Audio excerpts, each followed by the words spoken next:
Good afternoon बच्चों। हम जो ये टॉपिक पढ़ रहे हैं इंग्लिश में, the man who empowered the blind. तो हमने आधा चैप्टर पढ़ा था, अब हम उससे आगे आज पढ़ेंगे कि ये जो था लिटिल लुइस, ये कैसे इसने अपनी आंखें खो दी। तो अब हम आगे पढ़ते हैं कि जब ये अंधे बच्चों को पढ़ाने के लिए, मतलब वहाँ इसने सीखा अंधे बच्चों को पढ़ाना, तो फिर एज ए टीचर वहाँ पे उनको वो पढ़ाने लगा। फिर वैलेंटाइन ह्यू ने अंधे बच्चों को पढ़ाने का जो तरीका निकाला था, उसमें अल्फ़ाबेट लिखे जाते थे, और उन अल्फ़ाबेट को जो एक मोटे भारी कागज पर एक तरफ से ऊपर की ओर लिखा जाता था, यानी कि ऊपर की ओर वो उठे हुए लफ्ज लगते थे, और अंधे आदमी जो थे इनको अपनी उंगलियों से छूकर उनको समझ जाते थे कि ये कौन सा अल्फ़ाबेट लिखा हुआ है। तो लुइस ने हर अल्फ़ाबेट का बहुत ही अच्छी तरह से वो उनको एक चार्ट तैयार करता था, और बार बार उनका चार्ट बना के उसे प्रैक्टिस करता था।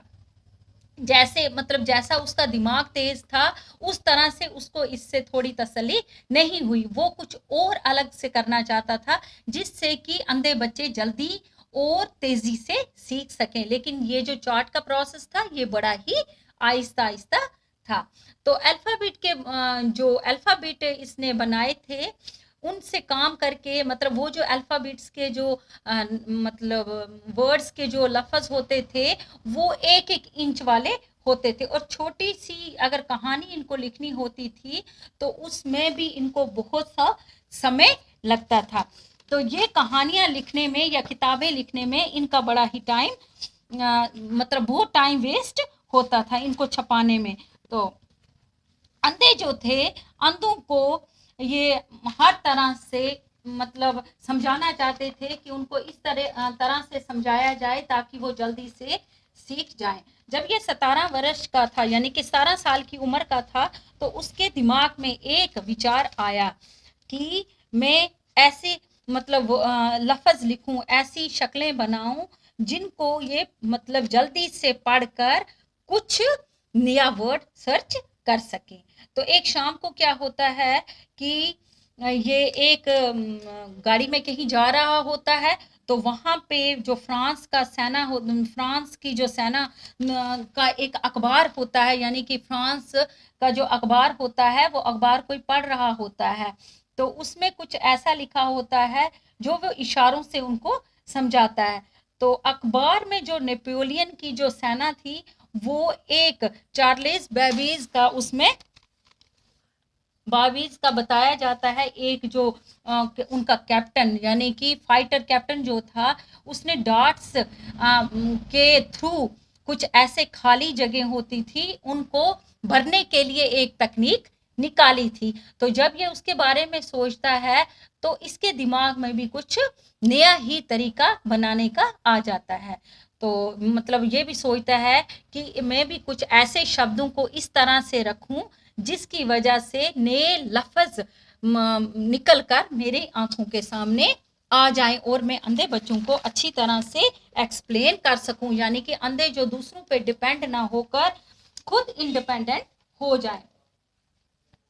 तो ये जो इसमें थी एक ये मतलब सीक्रेट भाषा थी, इसमें इन्होंने बताया है कि इसका प्रयोग उन्होंने इस्तेमाल किया था कि कुछ ऐसी लैंग्वेज वो लिखते थे, मतलब इसको बोलेंगे साइलेंट लैंग्वेज। साइलेंट लैंग्वेज जो थी, उससे मतलब फिंगर को टच करते ही इनको पता लग जाता था कि यहाँ पे क्या लिखा हुआ है। तो एक आदमी अंधेरे में आंखों के इस्तेमाल के बिना, मतलब कोई भी अगर वो इशारा देता है या कुछ भी लिख या पढ़ सकता है, तो जो अंधा आदमी है, क्या वो ऐसी कोई चीज बना सकता है कि जो वो अंधेरे में भी उसे नजर आए। तो इस बात से उसके दिमाग में बार बार कुछ करने का जोश आ रहा था। तो बार्बियन से लुइस मिला और उसे इसके बारे में उसने बताया। तो जैसे उसने बताया कि एक कागज पर अगर हम छोटे छोटे होल्स करते हैं, तो ये होल्स जो हैं, इससे हम लफ्ज को, मतलब इन लफ्जों को लोग अंधों के लिए, मतलब उनको समझाने के लिए हम इन पे कुछ अल्फ़ाबेट्स लिख सकते हैं। तो लुइस ब्रेल जो था, वो ये सुनकर बहुत खुश हुआ, और उसने कहा कि ये जो काम है इस तरह से अगर करना है तो ये बहुत ही इसमें कम खर्च भी लगेगा और इस तरह से इनको समझ भी अच्छी तरह से आएगा। तो उसने क्या किया, कुछ डॉट्स मतलब कुछ ऐसे पॉइंट्स बनाए, ऐसे डॉट्स उसने सीखे जिससे कि वो इशारों से ये लैंग्वेज बना सके।